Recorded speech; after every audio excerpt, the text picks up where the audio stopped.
rahmat domla shu o'rinda raful yadayn nima degani? Ba'zi kishilar namozda qo'llarini ko'tarib tushiradilar. Mana shu narsani tushuntirib bersangiz. Raful yadayn juda mashhur ibora bo'lib qolgan bu.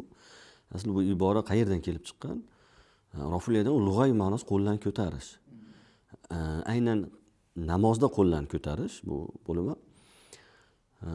Qo'llarni ko'tarish deyilganda qayerda ko'tarish? Bu quloq qoqish uchun ko'tarish emas, balki rukuga borishda, rukuga ketishda oldin ko'tariladi va rukudan qaytgandan keyin ko'tariladi yoki 3-rakatga turganda ko'tarib, keyin qo'l bog'lanadi. Bu mana shu mazmuni shu raful yadaynni, ya'ni ko'rinishi shu, qaysi holatda bo'lishi. Lekin bizni mazhabimiz ulamolari, mujtahidlarimiz, allomalarimiz faqatgina qo'l ko'tarish bitta o'rinda, ya'ni namozda bitta o'rinda bo'ladi. Bu ham bo'lsa, namozga kirishda quloq qoqish, ya'ni Allohu akbar deyishdan oldin qo'llar ko'tarilib, quloq barobarigacha quloqqa tekkizib, undan keyin bog'lanadi, shundan keyin qaytib ko'tarilmaydi.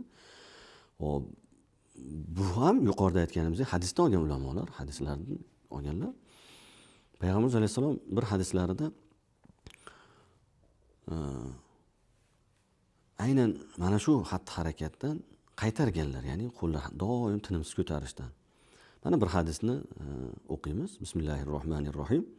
خرج علينا رسول الله صلى الله عليه وسلم فقال ما لي أراكم رافعي أيديكم كأنها أذناب خيل شمس اسكنوا في الصلاة رواه الإمام مسلم. Ya'ni Imom Muslimdan rivoyat qilgan hadis bor. Buni Jabir ibn Samura roziyallohu anhudan rivoyat qilganlar. Payg'ambarimiz sollallohu alayhi vasallam oldimizga bir kun chiqdilarda, nimaga sizlarni ikki qo'llaringizni qaysar otning dumiga o'xshab ko'tarayotganingizni ko'ryapman. Namozda sokin turinglar dedilar. Buni Imom Muslim rahmatullohi alayhi o'zlarining sahihlarida rivoyat qilganlar. Yana bir hadis sharifda An Alqamata qala Abdullah ibn Mas'ud radhiyallohu anhu ألا أصلي بكم صلاة رسول الله صلى الله عليه وسلم فصلى فلم يرفع يديه إلا أول مرة رواه الإمام الترمذي. Yurtdoshimiz, vatandoshimiz Imom Termiziy rahmatullohi alayh sunanlarda rivoyat qilinyaptilarki, Alqamadan, bu Alqama degan zot Abdulloh ibn Mas'ud roziyallohu anhu shogirdlari, xos shogirdlardan hisoblanadi, mashhur va buyuk shogirdlar hisoblanadi. Abdulloh ibn Mas'ud roziyallohu anhu aytadilarki, sizlarga Rasululloh sollallohu alayhi vasallamning namozlarini o'qib beraymi deb namoz o'qidilar. Ikki qo'llarini birinchi martada, ya'ni namoz kirishda ko'targandan boshqa o'rinda ko'tarmadilar. Shu o'rinda yana bir narsaki, Abdulloh ibn Mas'ud radhiyallohu anhu payg'ambarimizni xos shogirdlaridan bo'lganlar. Rasulullohni uylariga kirish, chiqish, musvaklarni ko'tarib yurish shu kishiga topshirilgan. Ya'ni Rasululloh bilan juda ham bu kishi yaqin bo'lganlar.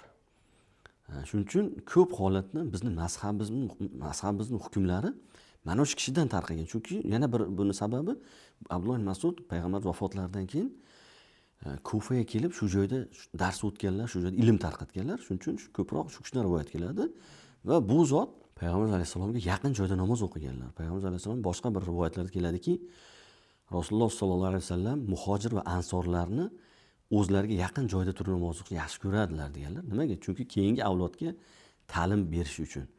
Bu zot ham o'sha safda joy olganlar va Rasulullohni demak xatti-harakatlarini ko'rganlar. Shuning uchun ham shogirdlariga dars o'tayotganda aytayaptilarki, sizlarga Rasulullohning namoz o'qishini ko'rsatib beraymi deb turib, nima qildilar? Namoz kirishda qo'llarini ko'tardilar-da, boshqa o'rinda ko'rsatmadilar. Demak, bu hadis amaliy jihatdan tatbiq etilyapti. Yuqoridagi aytgan hadisimiz esa Rasulullohning demak nimalari? O'zlari qaytaribdilar, buni qilmanglar degan mazmunda, ya'ni qaysar dumiga o'xshab qo'llarni ha deb ko'taravermanglar, balki sokin turinglar namozda deb aytilyapti. Bizi ulamolarimiz bu va bundan boshqa ko'plab hadislarni umumlashtirgan holatda demak bizga nima qilib berganlar? Bayon qilib bergan, namozni bunday boshlanadi, qo'llar bunday ko'tariladi, mana bu joyda ko'tarilmaydi deb bayon qilib bizga sodda tilda, xalqchil tarzda tushuntirib berganlar.